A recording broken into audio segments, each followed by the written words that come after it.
and Jess, who I know will always come and have an amazing assembly to share with us. So really looking forward to it.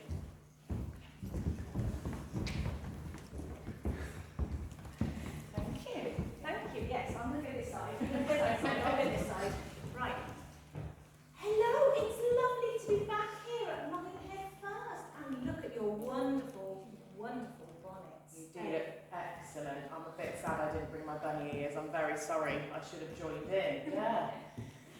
So, can anybody tell me what season we are in? Does anybody want to have a guess? Yes, you know.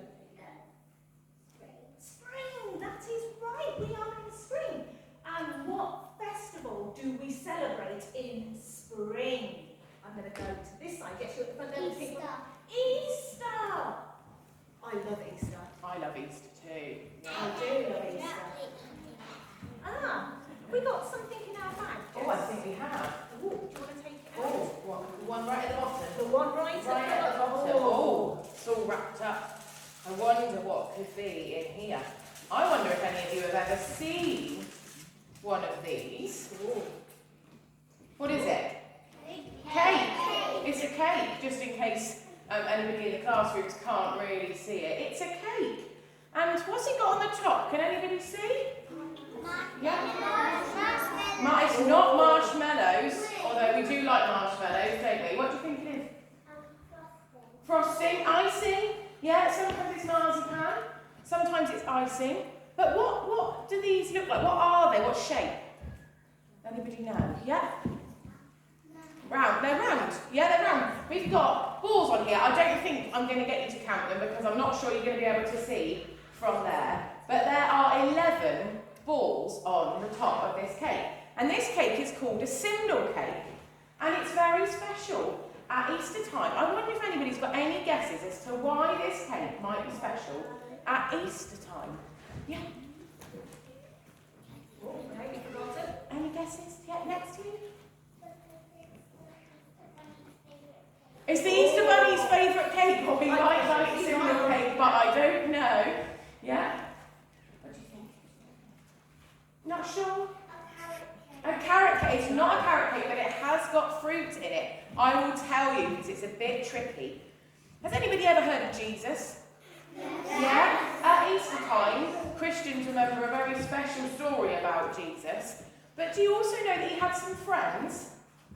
Yeah. Jesus had quite a few friends, and they had a special name beginning with D. Does anybody know what they were called? Right in the back. Oh, not sure. Anybody else? No? One more guess. They weren't called daffodils, although I might start calling them that. They were called disciples. Sorry, Lynn, I didn't let you guess. They were called disciples, and he had 12 friends who were disciples. But at Easter time, one of them did something not very nice. He was called Judas, and he let Jesus down. Jesus was one of his best friends, and he told the guards to arrest Jesus. Have you all heard a little bit about the story of the cross? I think Lynn's going to elaborate in a minute. But one of his best friends told the guards to arrest Jesus. And so the reason there's only 11 balls on the top of this cake is to show that that one friend wasn't Jesus' friend anymore, but he still had the 11 disciples. So that's a simnel cake. Can you say simnel?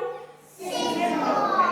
So there you go, you might see some of these in the shops. A fruit cake with icing or marzipan balls on the top, and that's what it represents. What else have I got in my bag here? Oh, Easter is always food at Easter. Can anybody tell me what these are? Ooh, yes. Your hand went up there, young man with the rabbit ears. They've all got rabbit ears. Yeah. Hot cross buns.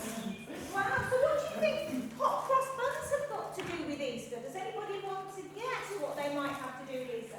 Yes, young lady. Because they've got the cross and Jesus got arrested on the cross. Yes! Yes, Brilliant, excellent, fantastic. right there. They've got a cross on them, and it's to do with Jesus dying on the cross. Now, it dates back to a very long time ago when a monk called Father Rowcliffe decided that he was going to make some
You've had your hand up for ages. Yeah. Because the Easter Bunny delivers eggs.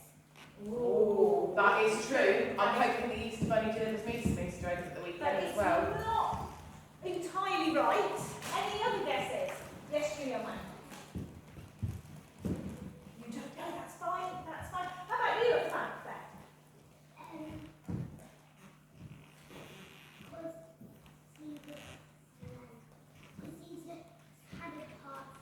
Jesus, it is to do with Jesus, but it's not because he had a party, though we did have a good slap-up meal beforehand, didn't we? Yes.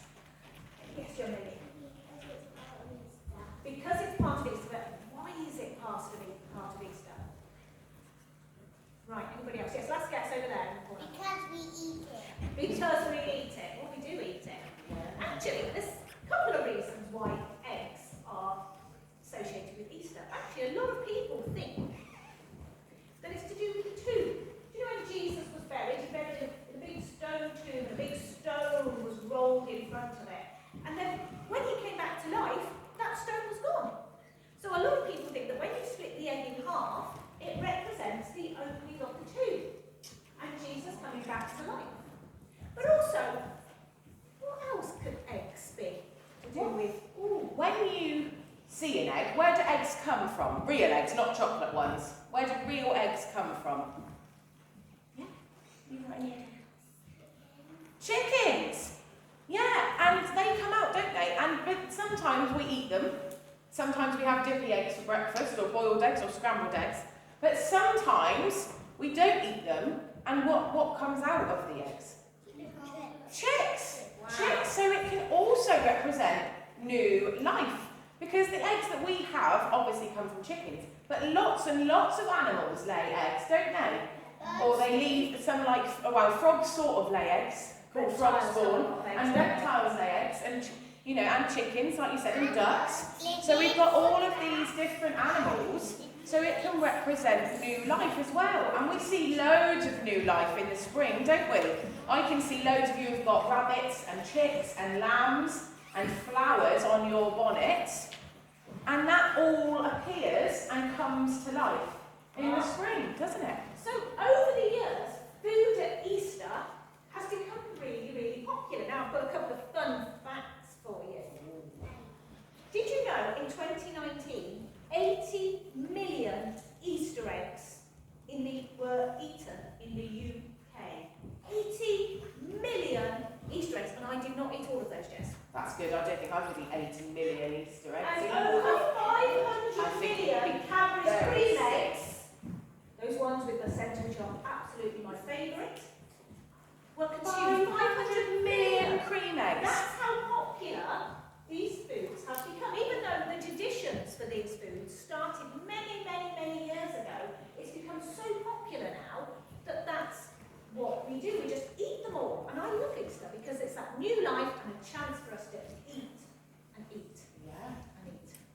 Lots of chocolate. Yeah. So, what I'd like you to do over the Easter holiday is when you're at home and you're having your Easter eggs, is just think about, for a minute, those things. When you're eating a cake, think about the cake here. Think about how Judas wasn't such a good friend to Jesus. And maybe have a think about when you come back into school, what things you could do to be an even better friend than what you are already. Think about new life and the tomb and the fact that Jesus came back to life again, and it was a fantastic thing. And what sort of things can you start when you come back to term? Something maybe new that you want to try. That's a good idea as well, isn't it? And then think about the hot cross bun and the sacrifice that Jesus made over Easter for us. And we've all made a lot of sacrifices, haven't we, this year? Because we've all had to be locked down, and we haven't been able to see our friends, and we haven't been able to come to school, and we haven't been able to go out very far, and we haven't been able to go on day trips or holidays. So we've all made lots of sacrifices, and Jesus made a really, really, really big sacrifice for us. And that's what we believe. So I'd like you just to think about that when you're munching into your hot cross bun. Absolutely. Shall we just say a little prayer to finish? You don't have to join in, but if you could just be quiet, maybe close your eyes so you don't distract other people. And if you agree with what I've said, you can say amen to join in at the end, okay? So we're just going to pray for a moment now. Dear God, thank you for the Easter story and the hope that it brings. Thank you for the life of Jesus and the example that he provides to us all. Thank you for the season of spring and all the new life that we see around us. Thank you for our families, our school and our friends. Help us to be a good friend to those who need us. Keep us all safe over the Easter holiday. Amen. Amen. Thank you. Okay, thank you, Lynn and Jess. And I always love your